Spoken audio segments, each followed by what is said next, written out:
Selamat siang Dewan Juri yang terhormat, perkenalkan nama saya Nanuada Zahra sebagai pembicara pertama tim pemerintah. Untuk mengawali perdebatan pada siang hari ini, saya akan mendefinisikan dua aktor utama pada mosi kali ini, yaitu yang pertama adalah penerimaan mahasiswa baru, di mana penerimaan mahasiswa baru bermakna suatu sistem yang menjembatani antara pemuda-pemuda yang baru saja atau setelah menyelesaikan pendidikan sekolah menengah atasnya menuju ke jenjang pendidikan berikutnya, yaitu perguruan tinggi yang dilakukan oleh LPMPT oleh pemerintah. Berikutnya adalah tes talenta bawaan atau suatu tes yang akan mengidentifikasi potensi bawaan yang dimiliki oleh setiap individu tersebut yang memiliki karakteristik unik.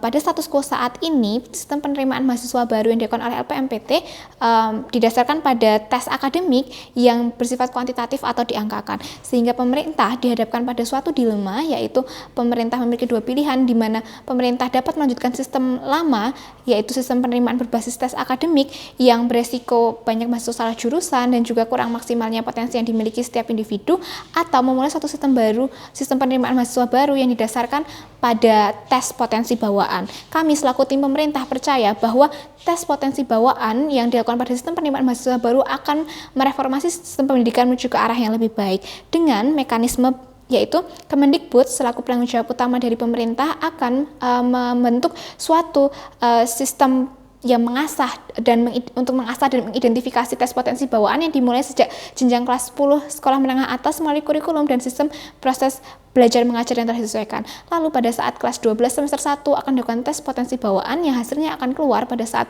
semester 2 beserta 3 jurusan beserta universitas yang sesuai dengan hasil tes potensi akademik. Untuk mengakselerasi atau mendukung sistem ini, Kemendikbud akan melakukan spesifikasi setiap bidang di masing-masing universitasnya. Semisal untuk bidang biologi, Universitas Gadjah Mada akan melakukan spesifikasi di bidang ekologi, sedangkan Universitas Negeri Yogyakarta akan melakukan spesifikasi di bidang pendidikan, sehingga hal ini akan memaksimalkan potensi yang dimiliki siswa yang didapat pada saat sekolah menengah atas dengan pendidikan kuliah dan akan lebih mengimplementasikannya di dunia kerja. Tujuan dari program ini adalah untuk membentuk SDM-SDM unggul Indonesia yang sesuai dengan potensi yang dimilikinya dalam rangka percepatan pembangunan bangsa Indonesia.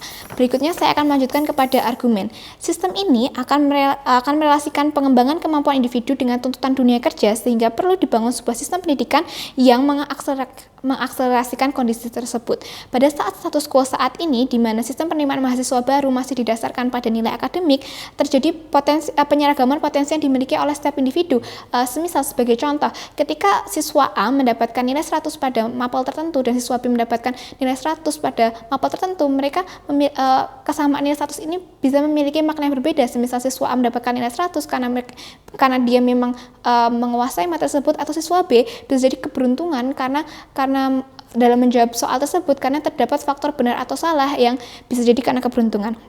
Kedua, tes akademik dapat dimanipulasikan, atau di sini dimaksudkan adalah dapat diupayakan bisa melalui kursus atau bisa jadi melalui kebocoran soal. Berikutnya, tes akademik tidak memiliki materi yang diujikan pada tes akademik tidak memiliki relasi kuat dengan materi yang diajarkan pada perguruan tinggi dan bahkan mungkin tidak dapat diimplementasikan pada dunia kerja.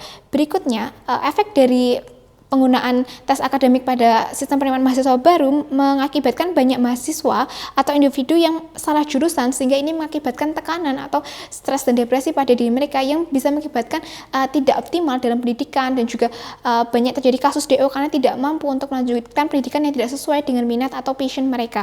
Bahkan pun jika dikatakan mereka dapat lulus dari sistem perguruan tinggi tersebut, bisa jadi dia tidak dapat mengimplementasikan secara maksimal pendidikan yang ia dapatkan ketika perguruan tinggi. Selanjutnya, dengan adanya tes akademik pada sistem penerimaan mahasiswa baru, muncul stigma favorit dan tidak favorit pada jurusan-jurusan tertentu, sehingga pada jurusan-jurusan ini sama-sama penting, sehingga jurusan-jurusan yang terpinggirkan ini bisa jadi mendapatkan sumber daya manusia yang kurang sesuai dengan kebutuhan tersebut. Berikutnya, pemerintah dibenarkan untuk melakukan kebijakan ini karena pemerintah memiliki kewajiban untuk mensejahterakan individu dan membuat masyarakat dapat memiliki hidup yang layak, lalu juga supaya setiap individunya eksistensi kemampuan diri mereka dapat teroptimalkan. Selain itu, dalam rangka mensejahterakan atau mewujudkan kewajiban-kewajiban tersebut, pemerintah wajib menyiapkan sarana prasarana, salah satunya melalui pengelolaan pendidikan yang baik. Berikutnya, sesuai dengan pasal 27 ayat 3, di mana negara berhak mengatur warganya dalam upaya pembelaan negara. Terlebih lagi di sini dimaksudkan adalah dalam pengelolaan pendidikan yang bertujuan untuk membentuk masyarakat yang dapat mengabdikan dirinya untuk pembangunan bangsa. Sistem ini menjadi urgent untuk dilakukan karena pada revolusi industri 4.0 menuntut pengembangan di setiap aspek, di mana menurut data dari Kementerian Tenaga Kerja, sistem revolusi industri akan menambahkan 10 juta tenaga kerja hingga pada tahun 2035.